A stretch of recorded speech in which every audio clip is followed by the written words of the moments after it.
Ladies and gentlemen, yes, yes, yes. I hope you have thoroughly enjoyed all the football team previews we had preview before the opening day of NFL football.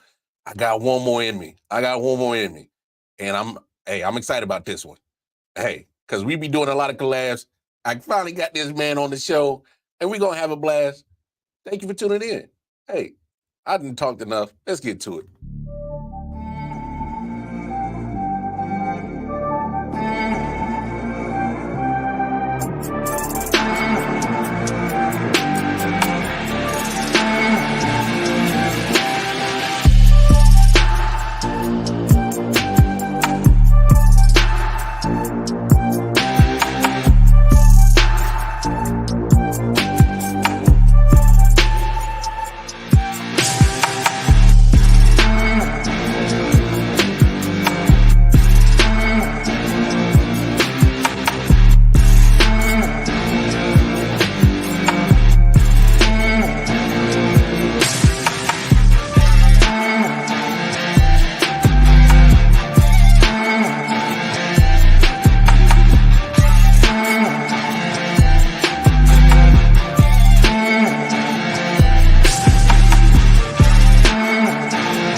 Yes, sir. Yes, sir. Yes, sir. Yes, sir. Your boy Wildcard Martin back in the building with another episode of the I.O.W. Sports Show. And man, I hope y'all have been enjoying all these previewing teams that we've been doing before the NFL season goes down. I got one more. And as you see, if you can see behind my big ass head, there's a dirty bird. There's a falcon in the background. So in order to talk Falcons with me, I had to go and get my guy from the dirty South, representing Man Down Sports, the one and only Man Down Zoe. What's happening with you, dog? Yo, what's going on, man? Mark, you already know how we rocking off the camera, but on the camera, it's a pleasure to be on the platform, brother. And yeah, man, we ready to get it started, man. We ready to talk some dirty birds. No doubt. It's been a minute since y'all been doing the Dirty Bird down there, but I hope y'all were back for 2024. This is it. This is the year we start being a team that look like a football team again. I feel it. You know what? I concur. I'm gonna start right here, Zoe. Okay. I've already said it on one of my shows. I said the Atlanta Falcons are going to be my sleeper team of 2024. How you feeling about your Falcons this year, dog? No, I am. It's okay. First, let me. Before I let you know that, let me say this. It takes a lot for me to get excited. I love my team, but we know as the fans, we've suffered some horrendous heartbreaks. So it takes a lot for me to get excited or to feel like I go into most seasons, especially these last three, with zero expectations, with zero expectations, and just the thought process. Hey, if we even sneak in the playoffs or even consider that's a win. We went 7-10 the last 3 years. So, I mean, we've been mediocre at best. You know what I'm saying? But this year, I actually feel like we can live up to that sleeper team. And now I'm starting to worry that we ain't sleepers no more because people are starting to notice like the moves and stuff that we make. And it's like, all right, we might need to watch them. You know, I would rather it be, us just play the background and just be good all of a sudden. But yeah, man, I like what we've done in the offseason. Some stuff was questionable at time, but then it kind of just all fell together. But yeah, man, I'm excited. I'm definitely excited because I feel like guys like Kyle Pitts, you know, he's was supposed to be the guy 2 years ago, at least. You know what I mean? That like there's a lot of expectation when you the first tight end taken off the board. I think we took him 4. With the guys behind him. Like, granted, he hasn't had a quarterback. He's dealt with some injury issues, but I think that this is the make or break year for him, and we're gonna finally see what at least a little bit of his potential realized. No doubt. some of the questionable things that you talk about. Hey, man, we got to talk about this. You know what we don't talk about. Hey, I'm prepared. You gave Kirk Cousins $100+ million, and then a few weeks later in the draft, the number 8 overall, you go get a quarterback. You go get Michael Penix Jr. Take me through your thought processes. I mean, we heard the team explain it. Yeah. We need you to kind of wrap our brains around this situation. Go ahead. All right. Listen, I get it. I get the question because I'm gonna be, that's my squad, but I'm gonna keep it real. Initially, I'm thinking, okay, we got a lot of different needs. We got a lot of different needs at the position. We could have used the pass rush. We could have used some back end help at safety, which we address later. But in that moment, that's what I'm thinking. It's pass rushers. Dallas Turner was still on the board. Latu was still on the board. There's guys who were still on the board who appeared, especially after that Kirk Cousins contract, who appeared to be more suited to be on the Falcons. And I'm like, okay. So it took me a minute. I'm gonna be honest. It took me a second. I'm like, I don't understand. Like, help me to understand. And I think it's just, honestly, long story short, it's insurance on Kirk Cousins. They felt like, he was a first round quarterback.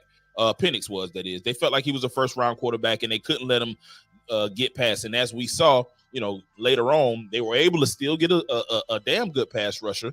And they was able to get some back help and safety. I still got some questions at corner and I got some questions in the wide receiver room. But hopefully, with the addition of Kirk Cousins, he kind of helped solve all that. But yeah, man, it was weird at first. So I'm thinking like this: we gave Kurt a 4-year deal, 2 of those guaranteed. If this thing absolutely bombs, if it doesn't work at all, we got his successor already, who's not young in any stretch of the word. Like he's an older rookie. You know what I'm saying? Yeah. So I'm guessing that's what it is. I've accepted it because I'm thinking, okay, Kurt. The thing about Kurt, and I think, it's not to knock on Kurt, his regular season numbers be insane, dude. They do. Like they be crazy, and when they're crazy, and you don't have the playoff success, that's what you're gonna be measured by. So I don't know what they measuring him by, but that's what I'm measuring him as a player by individually. Even though he on my team, like can you get to the next level with the help of all these pieces around you? Can the Falcons maintain enough to win those close games? I think we had like 3 or 4 games that we lost within the last possession. It was just disheartening all around. And so when you get a player like Penix in the first round, I think we was 8. You expecting a guy that can come in and contribute right away, and they didn't do that. That's where my questions lies in. But I mean, it all remains to be seen. If Kurt plays well, I figure we can keep him. If not, then maybe Penix will be trade bait for somebody else, some quarterback needy team. But I've accepted it as of today. I've accepted it. I'm okay with it now. No doubt. Because when the pick came in, I was like, oh, what? Yeah, I was like, is this real? Hey, for real. I'm with you. Because it was I tried my best to look at it, the organizations, through their lenses, and I really did my best. And I can understand some of their reasons for doing it. Like you said, technically it's almost a 2-year deal for that Kirk Cousins, which is fine. Yeah. And Michael Penix is insurance. I think the only thing that really I had questions was like Michael Penix isn't like your typical rookie. Like the dude's like mid-20s already, what I'm saying? So, he spent a couple of extra years in college. So it's like, maturity-wise, probably he might be further along than your regular rookie, maturity-wise. But, I mean, if he's going to sit, I mean, there's 2 years in sitting. But here's where I kind of saw it. Okay. The Packers kind of got the formula on what it does for a quarterback. You guys sit. And I'm not saying Kirk Cousins is the guy that, hey, man, he's going to lead us to a Super Bowl. No, I'm not saying that. But it's not bad for Michael Penix to at least pick Kirk's brain and kind of learn the mental part of the game down, which is fine. Because his skill set, I think, if you ask me, of Caleb Williams, Jaden Daniels, and the other quarterbacks that was in the draft that went in the first round, I think Michael Penix is more pro ready right now. I agree. there's nothing wrong with sitting and getting that mental part down. So I can understand why they did it, but it's still you're like, You hit the nail on the head. The Packers, they may be trying to follow that formula. It's different because Jordan Love was, of course, younger than what Penix is now. But I get it, and it's scary to think. Let's say Kirk comes and he gets us, far. He takes us to a playoff run. We make some noise. Do it again next year. At the end of those 2 years, if he's still playing at a high level, exactly, like what then? You know what I'm saying? Like that's the part that and I guess they like, well, we'll cross that bridge when we get to it. Yeah. But I mean, it remains to be. I don't want Michael Penix's. If Kirk playing well, I want Kirk to be the starter. He's a proven dude, and he definitely can pick his brain about football. You know what else he can pick his brain about? About financial stuff. Because Kirk been getting that money, dog.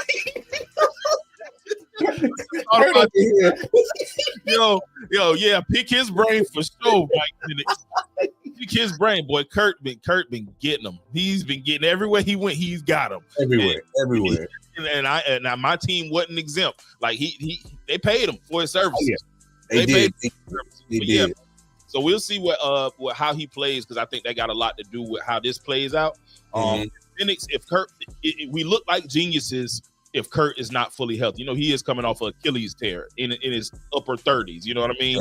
It will look great if Kurt, God forbid, I ain't wishing no injury on the man. If he was not fully healthy or if he went down, and then we got Penix to get in there and shine with these other rookies who we know about to play, like Jaden Daniels and Caleb Williams. He throw his name in that hat, show what he can do. Look like geniuses. But if Kurt plays well, we used a top 10 draft pick on a guy that didn't see any meaningful snaps in his entire first year, and it wasn't because of injury. It has the ability to look great, but it can look crazy down the line. But winning solves everything. If we win, I don't think nobody will care. Big time. So whether it's obviously Kirk Cousins is going to be the starter, and if some point in time if Penix so happens to get in, I actually kind of like what you guys got on the offensive side that can actually help either one of those quarterback in there. So go ahead and speak on that, on some of your offensive weapons that you absolutely, like the Kyle Pitts, you hoping he breaks through. The Drake London, you hoping he can break through finally. I definitely, come on. Y'all got the melanated Christian McCaffrey in the backfield. Let's talk about that. So go ahead and speak on some of the offensive weapons that you hoping are going to shine this year. Yeah, man, definitely. But you spoke on them, the main guys, of course. Starting with number 7 in the backfield. That kid is different. Oh, he's different. I mean, I knew. I saw it. I saw what he did at Texas. But Bijan is. He is a playmaker. I don't even classify him as just a running back. He just makes plays. He's one of those guys that you just find a way to get him the ball. I think with that pick, even that pick was questioned. When we made that pick because hey, they got a running back. They just had Tyler Algier who had 1,000 yards his rookie season. Why draft him as running back? But I see why now because this guy's different. The Falcons have proven they don't mind going to get another dude at your position. But yeah, Bijan, I think it starts with that. His versatility out the backfield. He can make people miss. He's strong. He's stronger than I thought he was. That's one thing that he can absorb some contact and run between the tackles better than I thought that he could. Of course, we got Tyler Algier, who is a really serviceable backup, if that's what you want to call him. He's a hard-nosed, straight-line runner, will run you over. The biggest thing I think, though, is the Kyle Pitts thing I spoke on earlier in Drake London. This is the year to find out what Kyle Pitts is as the number 4, the unicorn he was supposed to be. And this is the year we also find out whether Drake London is a real number 1 receiver, because that's what he is in Atlanta right now. He's going to have an opportunity to be the number 1 guy. We went and got Darnell Mooney, and we went and got Rondale Moore from who tore his ACL, so he's out for this year. So we got Darnell Mooney and Drake London as our 1 and 2 receivers. I have a little questions there, but Drake can set me up real quick if he have a breakout season that shows that he can be a number 1, because I feel like it's these guys haven't lived up to what I thought they would be. Granted, some of that's not their fault. True. The quarterback play has been horrendous in Atlanta since Matt Ryan Great. You being generous. You being generous, bro. I'm being nice. You never know who watches. You never know who watching. Mariota family might be watching. No, Dennis. I'm gonna be nice today. It was just bad. It was just really, really, really, really bad quarterback play, and we still got 7 wins over the past 3 seasons. So I think that with the competent quarterback, which we know Kirk Cousins is at least that, he's a good quarterback, good serviceable quarterback. No playoff success, one playoff win. But other than that, nothing else. But with Drake London and Kyle Pitts, if these guys can live up to what we thought they were with a decent quarterback, I think that'll be the engine that makes this Falcons offense go.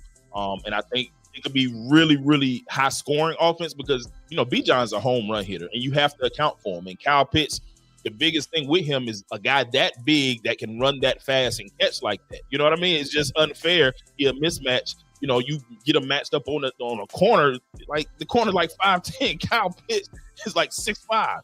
You just put it in his general area. He's a big dude and he's fast. So if those guys live up to even half of the potential that they had coming out of the draft, I think we see these offensive weapons. I think we see maybe even, and we haven't had this in maybe a top 10 offense even. If we because our line, the one thing I can say about our O-line is continuity. They've been together for a couple of years now, and they weren't horrible. And we got a all Pro Bowl guard in Chris Lindstrom.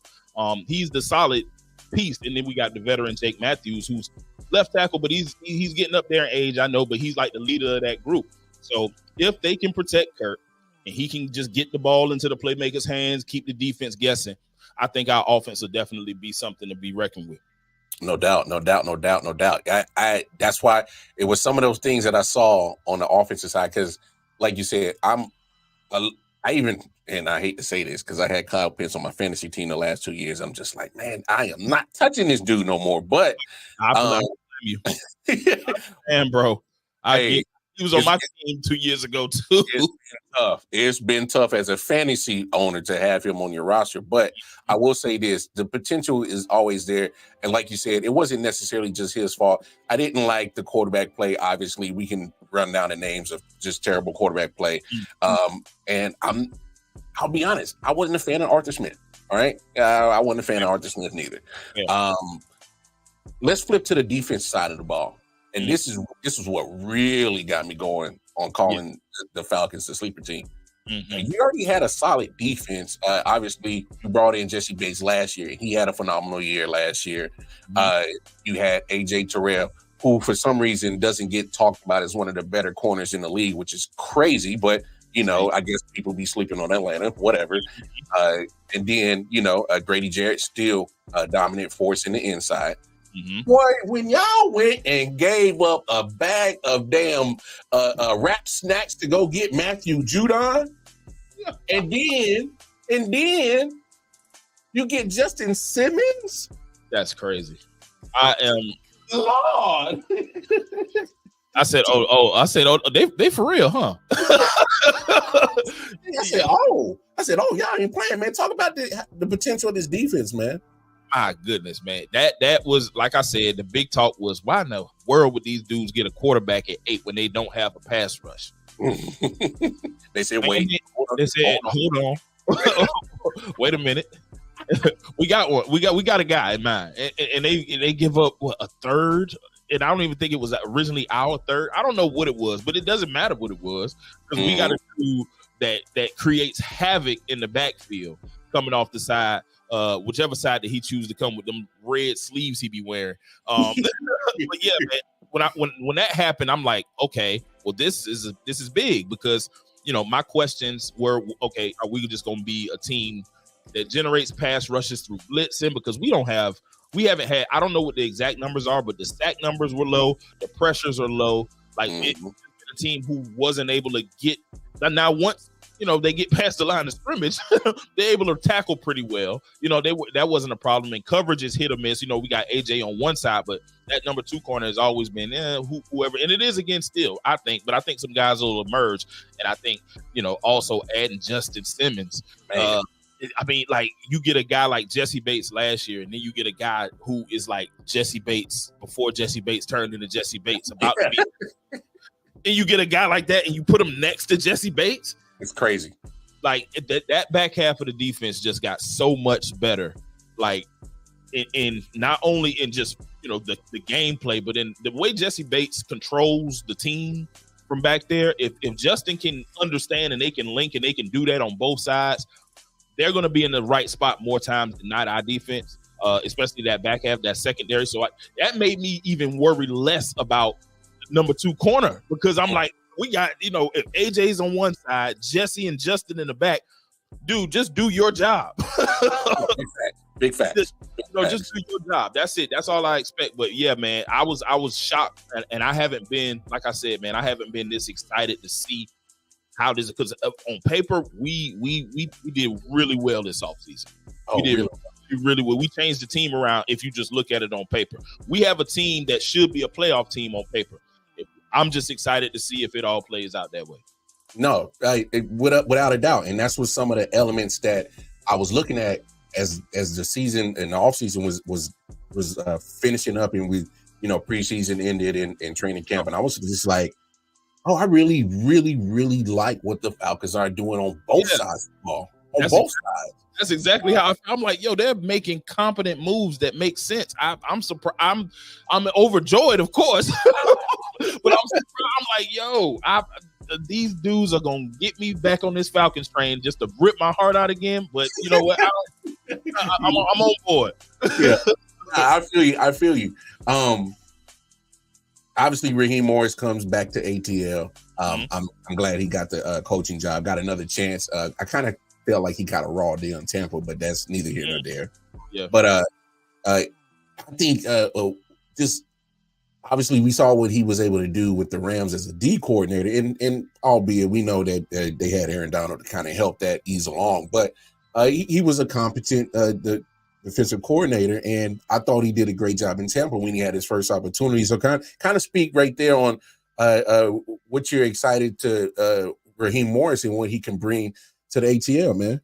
Yeah, man. Like I said, complete change of the whole trajectory of the team, from head coach down to players, down to, you know, coordinators. I think we might have kept one dude or two dudes from Arthur Smith's staff, like, and Raheem was the focal point of hiring the guys he wanted to hire. And I think that's big, because you can't go in as a new head coach and use the other guy's stuff, and then if it's successful, then they're gonna say it's the other guy's stuff. If it's not, then you still gonna get canned if you trash. You know what I'm saying? So I was hoping that he was going to be able to hire his own people, and they did. They let him do that. He picked who he wanted to be there. And I think, like you said, man, being around a winning culture can do wonders. At least it can make you say, well, I know what it takes to win because I was on a squad that won. And when he went to the Rams and they did that, you know, under McVay, of course, the head man, but he was on that staff, you know, that winning culture is something that, you know, I think that he can bring. I think that he already has the mindset. I was watching some clips, and, you know, that was the thing that he was driving. Hey, we're going to know who we are already off the gate, because if we don't know who we are as a team, if we don't explain to y'all what we're trying to do, y'all going to get out there and y'all going to look like last year. And he even said it. He was like, man, this team was quarterback play away from making the playoffs. I mean, that was probably, I mean, Desmond Ridder probably didn't like the fact that he said it. but he said it. He said it. And I don't disagree with him. So I think that the culture and the mindset that he's bringing to these guys, along with Jimmy Lake for a coordinator, you know, I think those guys really have a good team. And guys like Raheem Morris, like he's just a likable dude. Like he's laughing, always talking, always running his mouth. Seemed like a good energy guy. And even his first time, I felt like he got a raw deal in Tampa. We're gonna talk about it a little bit. I felt like he got a raw deal in Tampa. I honestly felt like he got a raw deal in Atlanta with Mike Smith. He was on the staff, and you know he applied for that job too. You know, Arthur Blank is trying to right some of his wrongs right now, and I'm glad he hired Rock, because you know I think he might have been a guy that could have got a chance before he went to LA and did something else to lead the Falcons. Maybe wouldn't have had to go through the Arthur the phases of Arthur Smith. But yeah, man, that's it's been tough, boy. I tell you, man.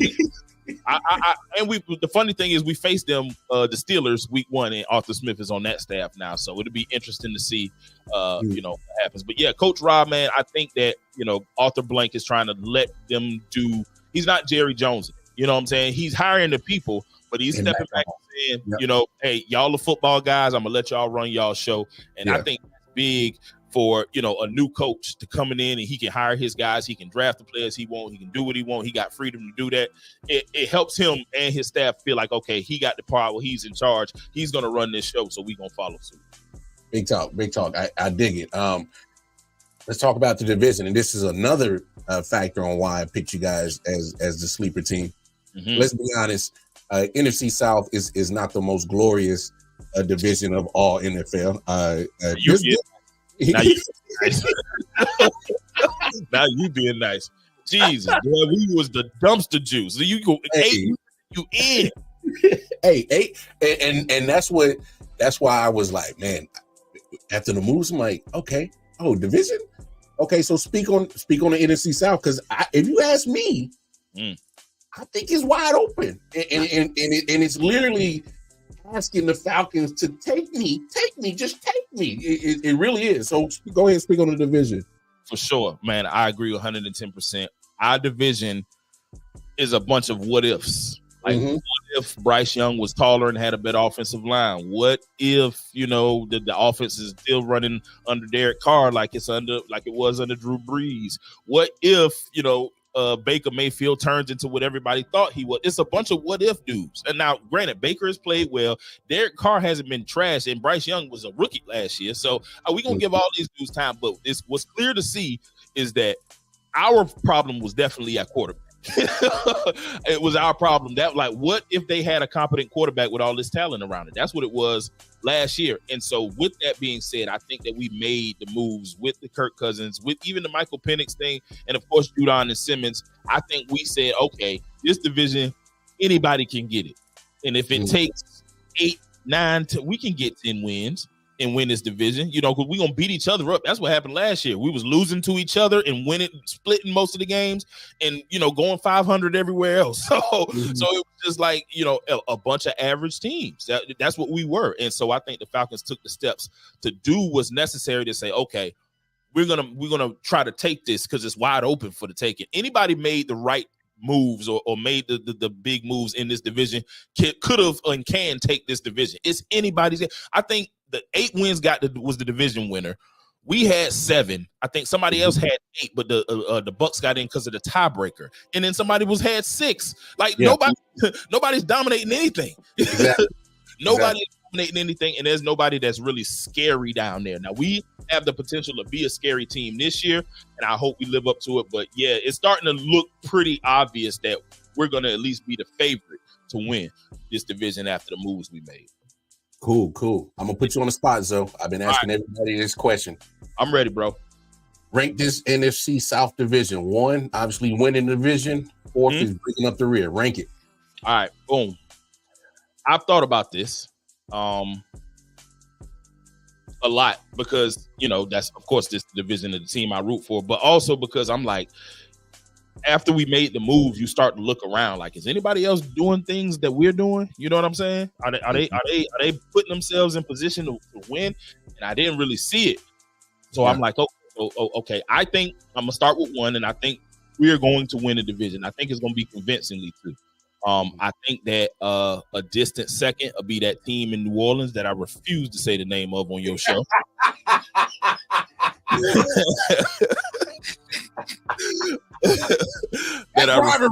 That's rivalry. It goes beyond the football field, baby. It goes beyond the football field. I love that city and those people, man. When it comes to that team, that professional football team that play down there, you can have them.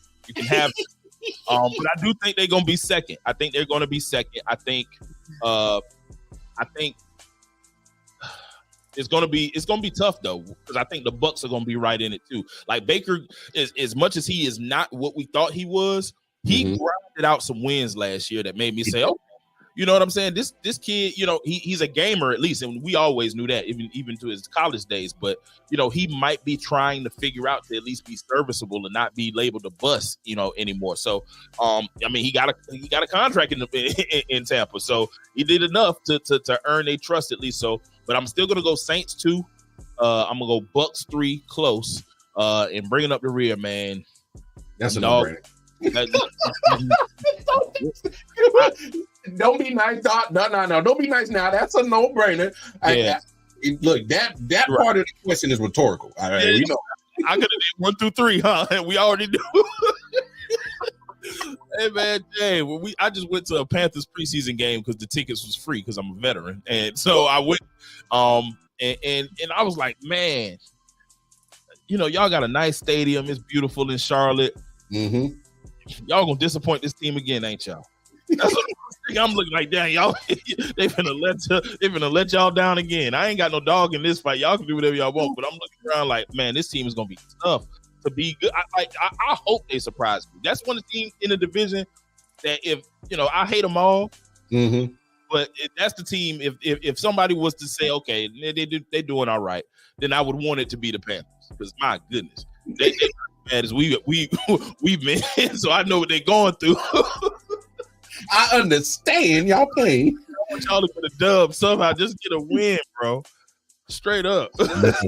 That is crazy. That is hilarious. Oh man, what a fantastic time I had with you, Zoe. Man, I absolutely thank you for joining me, previewing the Atlanta Falcons, and you have literally hit all the talking points and that I've been sharing with the world on why the Atlanta Falcons is the sleeper team. Don't go to sleep no more on the Falcons, the Dirty Birds. I got a good feeling. It's gonna be a lot of.